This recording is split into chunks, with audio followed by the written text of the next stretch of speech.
Hey, welcome to the very first Voices of Innovation kind of introduction to the authors series. So, as you know, Voices of Innovation, the second edition, comes out July 17th or 18th. You can actually do pre orders now. So, in the links, in the comments, I will post how you can pre order your very own copy, and we'll have a discount code as well. And the best thing is all profits go to cure cancer. In this case, it'll go to Mary Crowley Cancer Research Center. So it's a good cause. Plus, it's a real practical handbook, as you're going to find out from my guest. So it's based on the innovation framework that HIMSS has put out, and it really has no magic to it. It's just super, super practical. And so we'll let every contributor kind of share their angle and what they talk about in the book. So with that, I want to introduce Greg Scalmoski, who's a professor. So I want to call him Dr. Greg or professor, but he said I can't do that, but I just did it. And Greg, welcome to the very first episode of our Voices introduction to the contributors.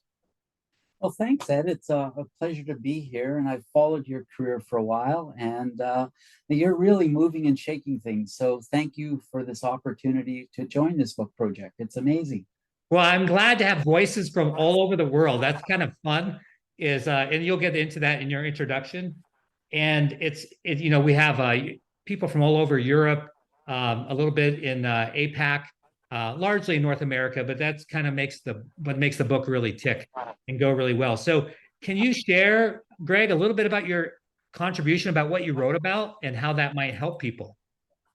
Yes, well, I'm a project manager who happened to take a lot of university classes, and then one day I ended up with a PhD. But my heart is a project manager, and I have the hair just Right. like you as leading projects. So uh, I get this. And I started in healthcare in the 1990s in a long-term care facility for mentally handicapped people and then rehabilitation.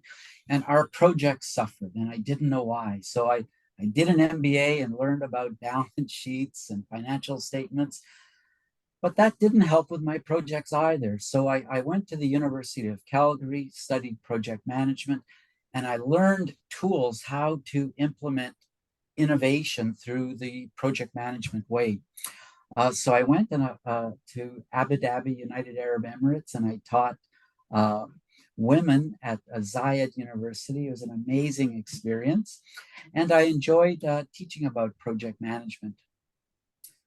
But then I want to practice what I professed, and I heard that uh, Cleveland Clinic was breaking ground, and it was a construction site, and they were looking for project managers. So Gareth Sherlock hired me, and I worked with him and Michael Regan and others, and we set up the PMO. We aligned to best practices and the PMBOK guide and a little bit of Prince too, and we then implemented about 30, 40 projects to implement our hospital to provide a world-class digital ecosystem. So we opened on time, we started slow, we built, and little by little through optimization, we're a world-class facility today. So with that, I really came to a point where I was a true believer of project management. It's almost my tattoo, and it really works. And so after about 7, 8 years delivering projects and losing a little bit of hair, I decided to return to academia to profess what I practiced.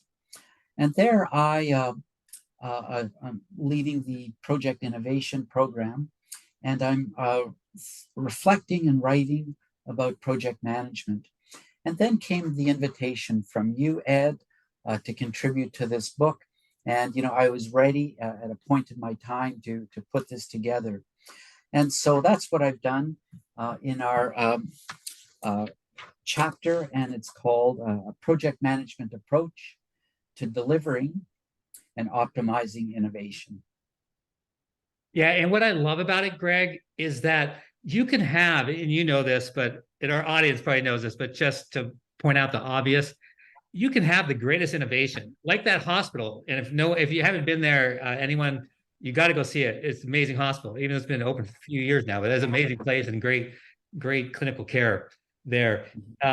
You could have the most amazing plans, the architecture, everything, the leadership, but if you can't execute just the project management of that, you've got no innovation. So that's why, Greg, I was so excited, for your contribution, because again, this cycle framework for innovation has all these pieces and parts, and you cannot be successful if you leave some of these out, including, your innovative approach to project management. So thank you so much for your contribution. Okay, thank you. So anything else, Greg, as we close out? Well, maybe I'll leave with maybe the three key points that the reader might appreciate. First of all, project management and project managers and the team are ideal partners in healthcare because we're like you, we're focused on value at the end. We want to minimize risks and increase quality. So, we speak the language of the caregivers and practitioners. Second, in project management, we align with standards and frameworks that represent best practices. And by aligning with these standards, the value proposition is follow these project management tools and processes to deliver innovation, to keep the quality high and risks low. And finally, we take a very lean approach where we try to deliver the minimum viable product, and then we deliver it, the caregivers and other stakeholders use it, and then we go into an optimization phase. And I tell my students that really what we do is we follow the Goldilocks approach. We deliver not too much, not too little, just the right amount. And to my other friends, I say really what we're doing in project management out of our PMO, we try to take the IKEA approach. Simple tools, simple processes, and then we get something very innovative right out of the box. So that's what Chris Walker, my co-author, and myself have described in this chapter, and it's based on best practices, but also what's been tried and tested in the field. So that's our chapter, Ed, and thank you very much for inviting us. I know now I want to reread it again because, I was just thinking, when I was CIO in New York City Health and Hospitals, I was first introduced to Agile in project management. And that was amazing. I learned so much that when I went to the Cleveland Clinic, everything Agile because such a big believer. So it's a great chapter.